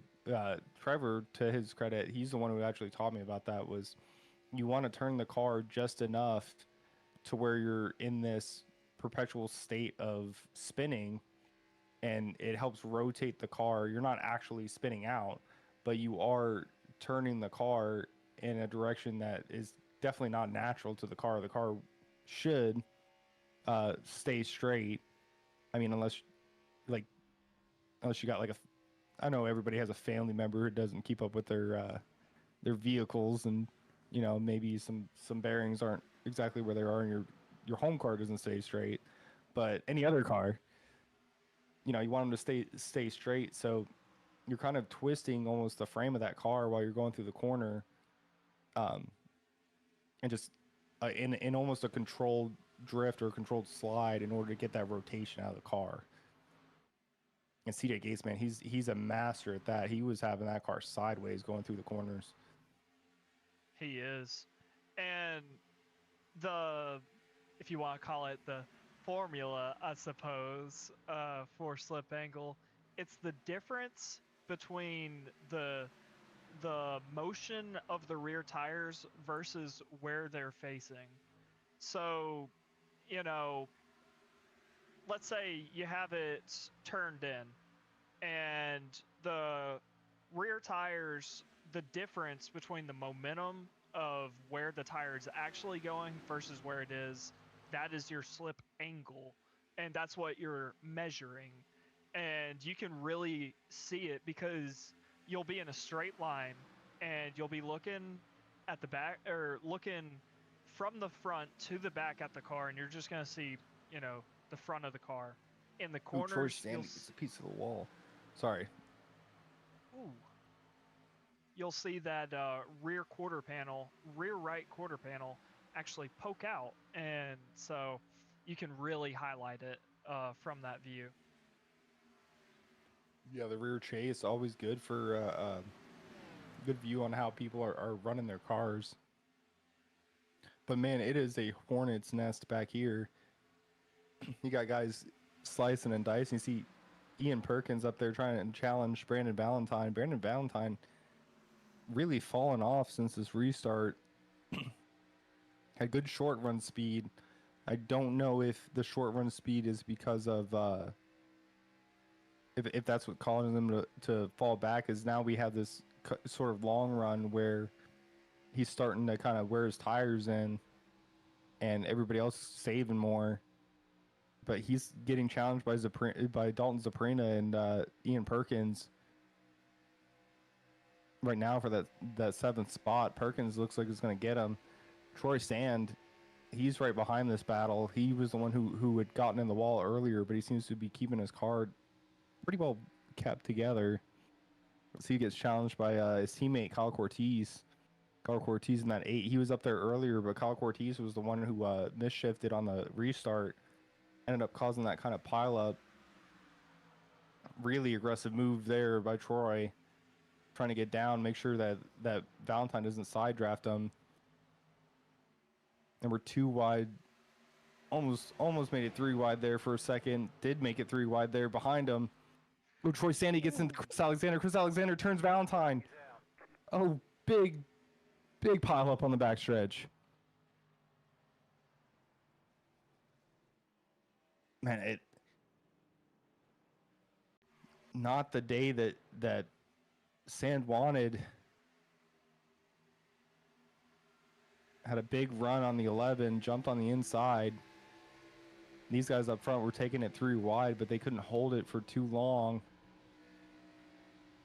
I see Perkins up high on Chris Alexander. And then Chris Alexander comes up. Troy stays in his line because he's got nowhere to go with Valentine on the outside, and you know they all get collected in it.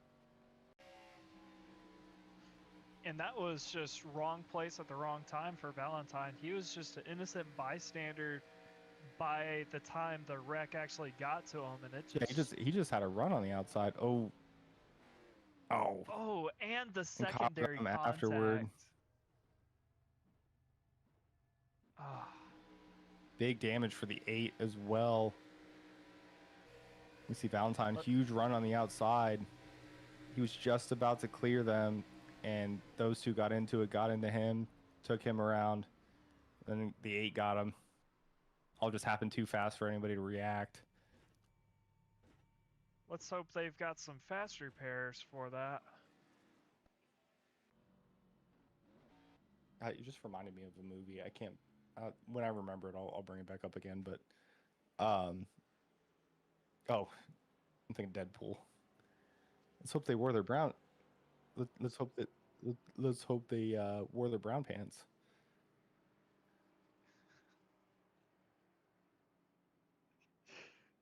But unfortunate state of events for the 8, the 11, the 48.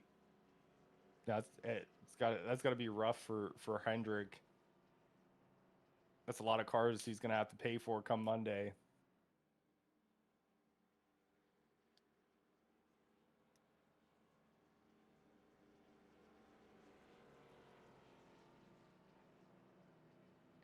And that team is actually, those are actually teammates of our producer, Michael Lexich, and he's pretending it's hurting his wallet right now, which I know it is not, because these are simulated cars. Hey, And Michael's also a college student. Go ahead, Trevor. Sorry. oh, I was just gonna say. I mean, it's real to some people in their hearts. No, we definitely take it seriously here. It's definitely very fun to be driving these cars, and it is just as infuriating to crash a car in the game as it is in real life. It just doesn't hurt our pocketbooks as much. But it has been a very interesting race. Seeing Valentine fall off, now he's got this deficit that he's going to have to make up in 5 laps. I don't imagine he's going to be able to do it. But up at the front, we've got teammates. CJ Gates and Ryan Floyd, they must be changing notes. They got a 1-2 right there with Dalton Zaprina now. The whole landscape has kind of changed with those pit stops. These guys stayed out. I'd imagine Moreno and Alexander went in. So now we got to see if these guys can hold out for the last 5 laps. And honestly, I'm for that call. I think that's a good call. Staying out, 5 laps to go. There's no way they're going to be able to catch up to you but the only deciding factor for them is if there's a couple green white checkers, because these guys might be good on restarts. They'll pick up. I can almost guarantee Rhino and Alexander are going to pick up a lot of spots on these restarts, but I don't think they're going to be fast enough to reach the top 2. What about you, Trevor? Now, I have seen some pretty crazy things out of Mike Rhino this past season. I mean, him and we've pitted before and been in the lead within 2 laps. So it's very much a wild card. It's possible, but unlikely. Yeah, pretty unlikely, but definitely possible. So we'll definitely keep an eye on that. But CJ is going to bring us to the green for what could be our last green flag thrown in this race. Yep, better pull your bootstraps on your bootstraps. CJ Gates gets a big jump. Ryan Floyd is going to get challenged by Zaprina. And CJ Gates is probably loving this, seeing this in the background. His teammate fighting for second, keeping second at bay while he tries to run away with the race. Dalton Zaprina is going to back away. And look who's up there, too, is Ian Perkins. Ian Perkins challenging for 3rd place. As Zaprina gets in the wall again, he's going to lose major positions. And Mike Alexander's going to make it up to 3rd. 1 lap. Yep. And he's already up to 3rd. And I will say, though, he does have his work cut out. As you move up to the front, it's one thing to catch them, but it's another thing to pass them, as he actually looks for a move on Ryan.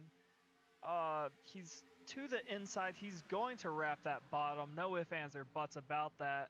Can Ryan hold on to it on his more worn tires? And he's actually going to move up closer to CJ. He's going for CJ. Mike Alexander to the lead. 2 for 1. Dang, I was wrong. The tires definitely are the difference. We're gonna have to look back and see where he started from in the line. That was a super impressive run. And don't look now, but Rhino's up to 6th. As you can see him challenging for fifth actually this very upcoming corner, and Ryan's actually cycled down below Rhino down there in eighth. Rhino on that back bumper, trying to get as much momentum as he can.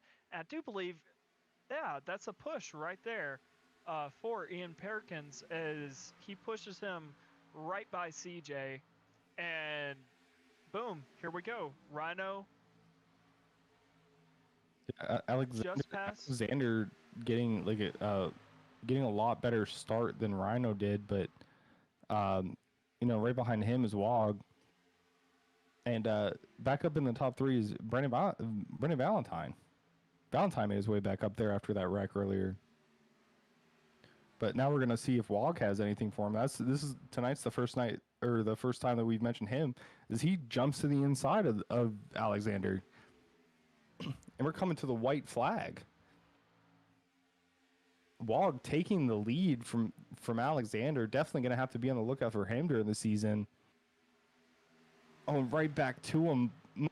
Mike Alexander gets the inside side drafts. They're drag racing down the back.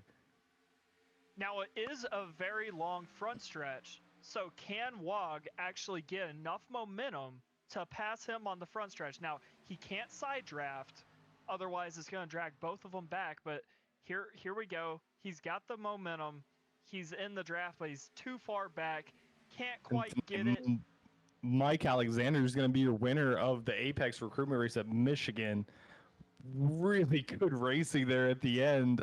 It's like all those cautions up until then turned it into this absolute shootout at the end.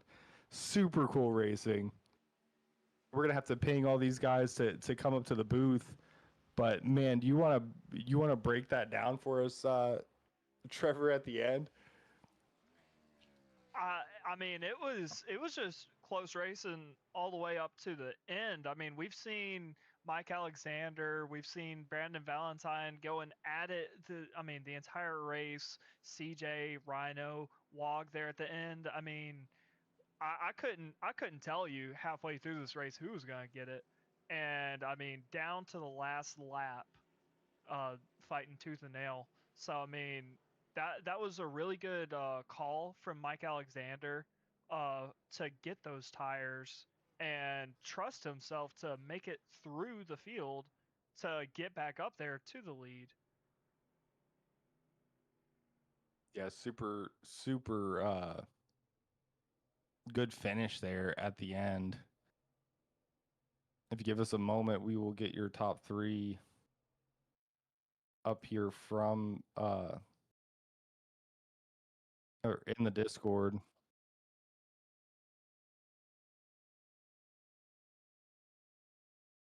That's gonna be Mike Alexander, Randy Wog, and Brandon Valentine. Definitely gonna have to get an interview with those guys.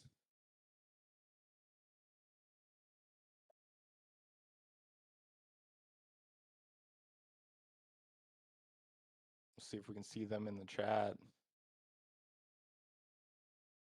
We might only have a couple.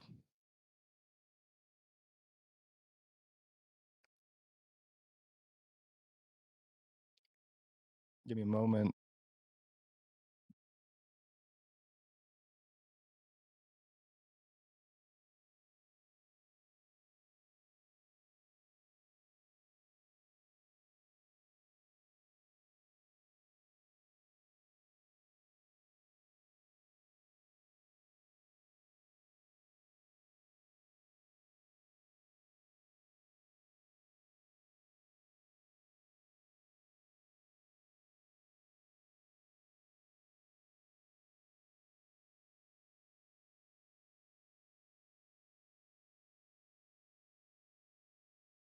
We are working on the interviews, guys.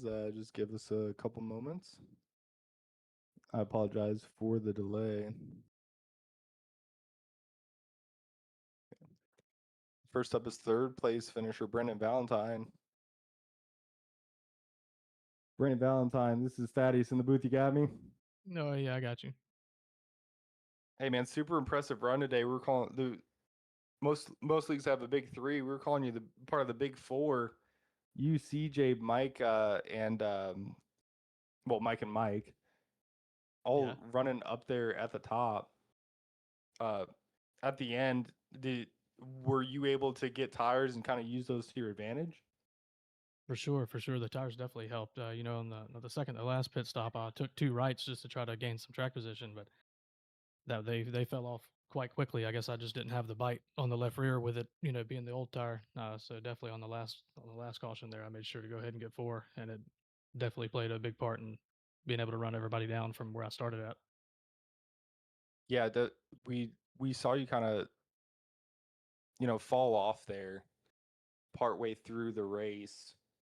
You kind of got tangled up in the back of the sorry, in the back toward the back of the pack, got tangled up with the 48 and the 8 and all the other cars that got into that accident. Um so do you was that because of the tire fall off, or did you feel like you had a better long run car or short run car? Like what was happening there that was making you kind of like starting to back up in the pack? Just the tires, really. I mean, the tires were starting to go away, and I could tell it. So I just kind of let it ride. That way, I didn't hurt them too much, and tried to salvage what I could until the next caution. But I definitely had the long run. I feel like I definitely had a good long run car. Okay. Um coming into Apex, obviously like nobody knows anybody, and everybody's racing and trying to learn each other. What do you feel like the biggest challenge has been for you during these recruitment races? Just to drive clean, man, and not try to make anybody mad. Honestly, I mean, I don't really have a problem with the driving clean part. So not really. Just well, I guess scratch that. But basically, put it as just learning how other people drive.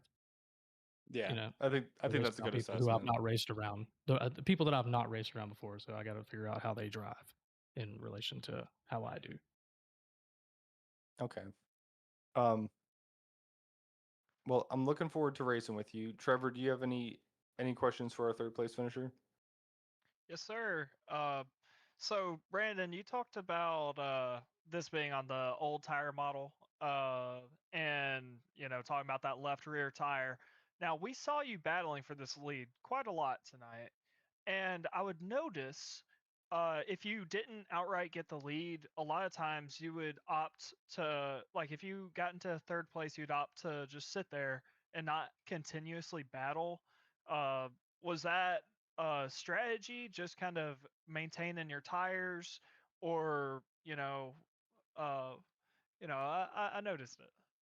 Absolutely, biding the time and trying to save the tires. I've been in the situation time and time again where the outside pole man or so would get the jump, or if I'm outside pole and the inside man gets the jump, I'm not gonna, I try not to burn my stuff up to run them down. I'll let them run their stuff, out, and then eventually it'll come back around.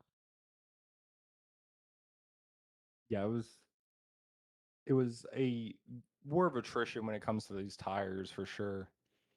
Um, and kind of waiting other people out like that is definitely a good move. It was super impressive seeing you guys run tonight with CJ, CJ, Rhino, Alexander. I know Alexander is probably going to be Mike Rhino's teammate. I think they're friends in real life up there in the Great White North. Um, Mhm. so when it comes to running with those guys, like how did you feel their racing was compared to yours, and what um what you noticed out of them that you think that you're going to look for going forward? Well, Rhino is definitely a strong driver. Just doing some of the Cup Series stuff with him, with you guys, I can him and Jordan Fisher for sure. But as far as Rhino and I think you said CJ, right? Yes. Um, I don't know. I think they're both really going to be tough. We're going to have to really bide the time around them and just try to follow them, stay as close as I can. I don't think that I'm better than them. I think that I can learn something from them.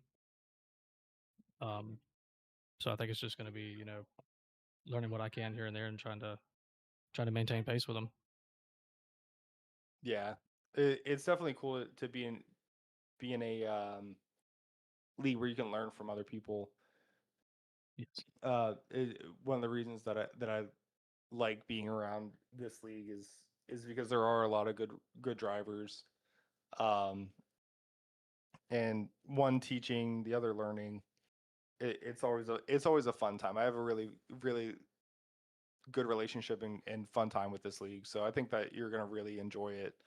And finally, like as always, we let you guys do your shout outs. So if you have anybody at home, any sponsor plugs, the floor is yours, sir. Oh yeah. I would definitely like to thank Custom Recycling and Bales Construction for all they help us out with. The Vitamin Water, I'm running them as the main sponsor for this race. So yeah, we give a big shout out to Vitamin Water on that. No family members. Yeah, I could give a shout out to my daughter here. She's with me, Kaylin, and my fiance. Okay. I was gonna say you gotta make sure you include him. Sometimes people say no Yeah, family yeah. members, and I ask them if even the orphanage. Like just say like make sure you give credit where credit's due. But no, appreciate you. Super impressive run. Looking forward to racing in this season. But we'll send you back to the waiting room and appreciate your time, sir. Yes, sir. You as well. All right, next up, we're gonna have our second place finisher, Randy Wog. Randy, sorry, I think it was a little bit last minute when you got added to the Discord, but you are here. Congratulations on the second place finish, bud. Thank you very much, sir. So, you kind of came out of nowhere. Like you had a good day, you had a quiet day. Not too much trouble was happening to you. It was definitely happening around you. But you kind of persevered. You took tires on that last stop. Do you think that was a deciding factor in getting up there to second? Yeah, I think that was a lot of it. I had been holding back most of the race. I was just trying to save tires and stay out of trouble. And then on that last stop, I got tires and I knew I had to go for it. I didn't save them anymore, so I pushed a little harder. Yeah, it worked out for you for sure. Like making it up to second place. I didn't expect you guys to come back so fast. Like it's one thing to get tires, it's another thing to get tires and start eighth. But man, that was definitely the call because you could see CJ and Ryan just kind of fall off after that. Um, During the race, what do you think that your best attributes were while you were racing, in order to get you to the end of the race? Like what did you see as your strengths going through each cycle? Well, I really needed long runs. I'm better on long runs because I save my tires well. And we kept having cautions, and I kept being put back in the back almost every time. I'd get in top 10, then I have to go to the back. Uh, but yeah, my strength is saving tires and just taking it easy most of the race and turn it on a little bit at the end. Yeah, long run always what you're looking for, especially on these very tire abrasive tracks. Um, would you like waiting toward the end to get those tires? Did you know like immediately, like once you got them, you were like, "Yep, this is it," or were you just kind of like, "Man, I hope this works out"?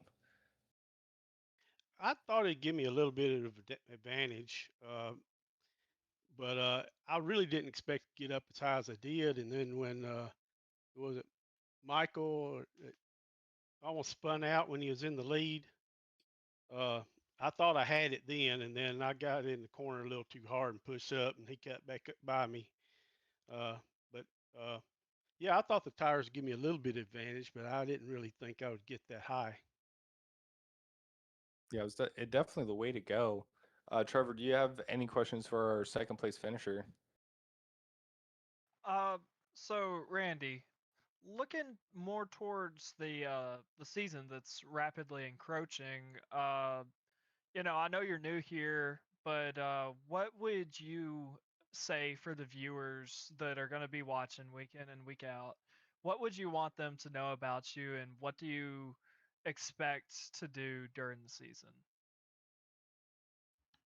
Well, I'm I don't push real hard when I race. I just kind of lay back, and you might have noticed a couple of times there, I'd get three wide or something. They'd start going around me. That was because I was trying to save tires a little bit and trying not to push too hard. But about me, I'm from Huntsville, Alabama, and I love iRacing. This was a lot of fun tonight. I enjoyed it, and I appreciate you guys televising it. And I have a son named Corey who has cerebral palsy, and he loves watching these races with me. Um, he's not here right now, but anytime he hears his name mentioned, he just lights up. So I try to include him in everything I do, and he can't race himself, but he just loves watching me and hearing them call my name and his name. So Corey, we almost got one, buddy. Maybe next time. And anytime you guys can mention him during the race, he would love it. Most definitely. Thank you for watching, Corey, and thank you, Randy, for racing. We appreciate the both of you, and awesome to hear that he has that love for racing. Oh yeah, he watches NASCAR all the time too. And on another note, I just did a driving experience at Talladega yesterday, and man, that was fun. If anybody wants to do it, I highly recommend it. Most definitely. Us here at Van, so we're not going to be broadcasting the season because we will be racing with you guys. It's going to be turned over to Full Throttle, our friends at Full Throttle TV. But us here at Van, that's kind of what our goal is to get veterans who otherwise wouldn't have the ability to race. Long term goal is to get veterans in race cars is the idea.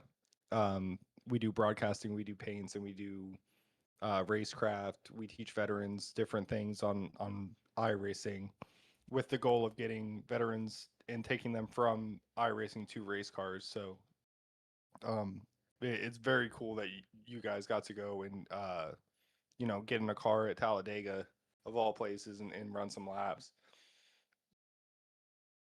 Oh yeah, yeah. Well, I had a lot of fun tonight, and hopefully I can come back next time and race with you. I won't be able to make it Tuesday. I'm in another league on Tuesdays, but I'd sure like to be here on Sunday. Absolutely. We look forward to racing you, man. It was super cool seeing you come up there, and it was I love it. I don't want to call you an underdog just because we haven't started racing with you. We don't know what the skill level is yet, but it was cool seeing a name come up there in the top 3 that we hadn't seen for most of the day in the top 3, and almost get that win. So it was super cool seeing you guys race. And Corey, your dad did you proud tonight, man. He did good. He did a great job. Yeah, he'll love watching this when he comes over this weekend. Yeah, absolutely. I hope he does, and I hope both you guys have a great time together watching it. It'd be cool. Thank you, and man, I appreciate y'all having me. I think this is going to be a good league, and I hope to be a part of it. Yes, sir. We'll definitely. I'll put in a good word for you if nothing else, because that was impressive run, man. Thank you. You guys have a good night and a great week. You too, sir.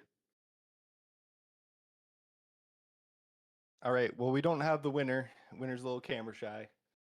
But we do have the next big thing, and that is the leader of the league. That is Matt LaRiviere. Matt LaRiviere, you got me?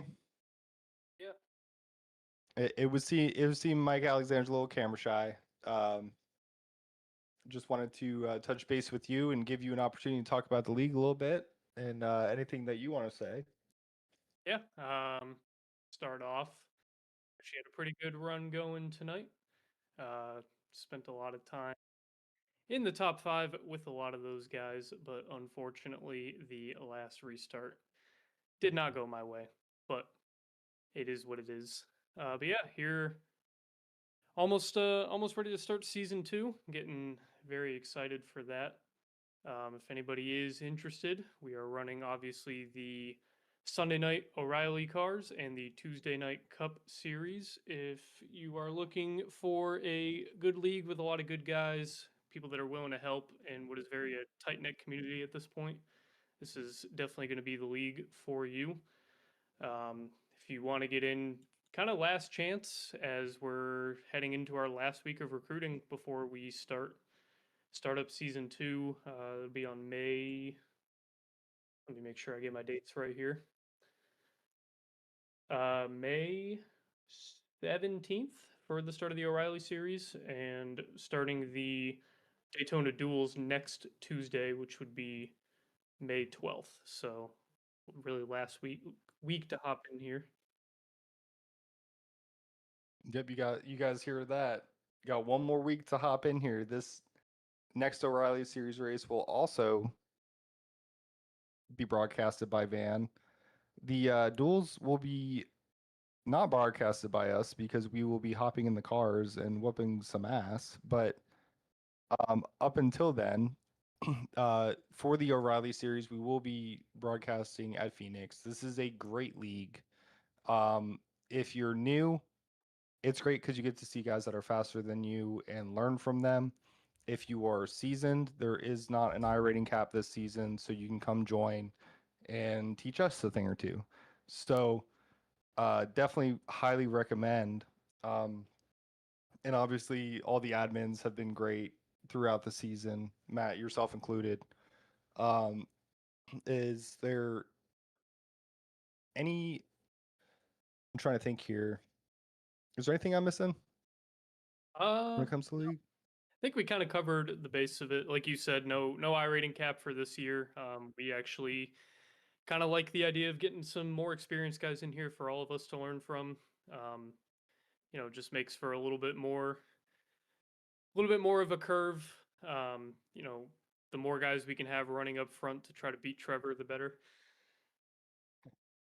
I don't know. I think we got more than enough to beat Trevor already. But no, really, really enjoy it. If you wanna real quick give a shout out to any family members that are listening that you would want to give a shout out to, we'll give you the floor. I think the only one that really would be watching this will be Dalton tomorrow morning. But shout out to my teammate and my brother-in-law, Dalton. He's running the number 4 car in the O'Reilly and the Cup series this year. I can't remember if he switched his Cup number. But he and I kind of started racing last May, about a year ago now, when this was originally an ARCA league, and we've kind of helped move this up to where it's at now, and we're definitely pretty proud of how far this has come. So big shout out to him. Most definitely. Shout out to all the admins, except for Ruddick for thinking cars was fine. Yeah, and I hope he watches this. I hope he hears this. I hope he knows he's on YouTube now. But theoretically, you're watching this, you're getting publicly slandered now. Yeah, if you go over to Full Throttle TV and you watch this league and you see Matt Ruddick come up, just boo him from your home because he did not like the movie Cars. That is absolutely unacceptable in this league. But he's an admin, so we have to keep him. So just let him know. And whenever you can comment on their videos and stuff like that. But no, Matt, enjoyed watching the show. Unfortunate Mike Alexander didn't. I believe he declined an interview, but I'm not entirely sure where he was at or if he's just not like on Discord that often. But he put on a great show. But glad that gave us the opportunity to bring you in to talk about the league. Yeah, happy to come in and talk. And I'm definitely excited to watch the broadcast at work tomorrow. I had it up on my other monitor while we were doing the race, just so I could watch things a little bit. I really liked some of the graphics you guys had. That pre-race one with the grid was really cool. So yeah, we actually have a guy that's working on custom graphics for Van, so we're pretty excited about that. And when that comes out, we'll let you guys know if there's anyone that is looking for somebody to broadcast for them. We might have some time open, but I've the reason we aren't more widespread, like say Green Flag or Full Throttle, is just because we're just so limited on manpower. But we're looking to expand here pretty soon. But no, enjoyed the race, enjoy the league, and we will be broadcasting next week at Phoenix. Definitely excited for it. All right, we'll send you back to the waiting room, and we're gonna give our closing here. All right. So that was the Apex Racing League's O'Reilly series every Sunday night here. Look for us here in the Tuesday series as we will be racing in the Cup Series. We're going to broadcast the Michigan race. And then after that, it's off to the duels. So we're going to be battling out with these guys. Real quick, Trevor, do you have any closing statements you want to make real quick? We might have the winner. I'm just going to see. Trevor? Yes. I mean, very good race that was put on tonight. And always enjoy racing with these guys. CJ and Ryan used to be our teammates last year. I mean, this is a great group of guys. I made my comeback into oval racing with these guys. So, I mean, always hold a very good place in my heart with them. And overall, the culture here is very nice. You see them throughout the week. Random race. Hey, let's go do this race. Hey, let's go do this practice. There's always somebody in here to help, myself included. If you're struggling with something. Uh, so I mean, what I'm trying to say is this might not be the top Coke series. This might not be the college series, but this league overall is what I call home in a league. When it comes to just the camaraderie between all the people, and so I highly recommend you come give it a look and try it out. Oh, I mean, we've got one more recruitment race coming up. Come try it. I implore you to.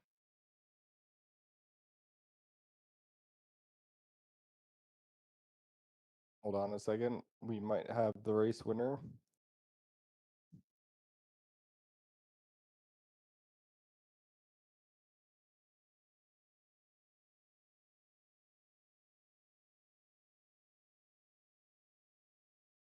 I apologize.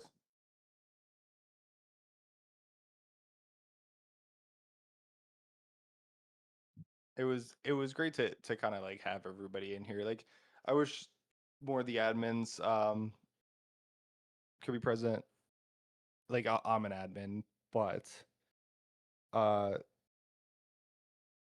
we got the OGs, which is Matt Ruddick, Matt LaRiviere, and Dalton Zaprina. Great group of guys. Glad to have been around them.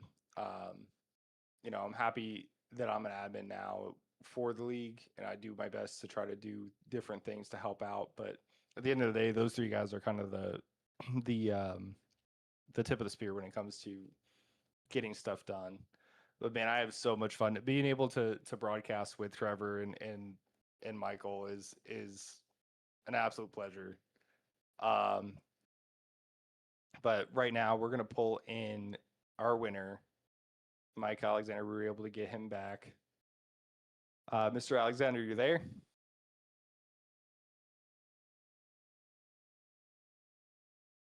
He's got his mic muted at the moment. We'll see if we can get him talking about the race. He did have a very good race today, pulling off the win. However, we do need his mic to be on in order to interview him. Oh, I am still trying to find out how we can do this.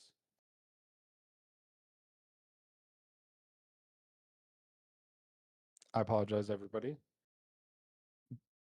But yeah, this league has been super cool.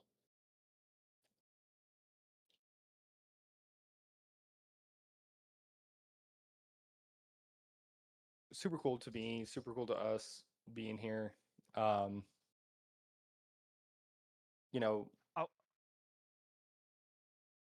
just kind of glad to be around a great group of guys that have allowed me to say silly stuff.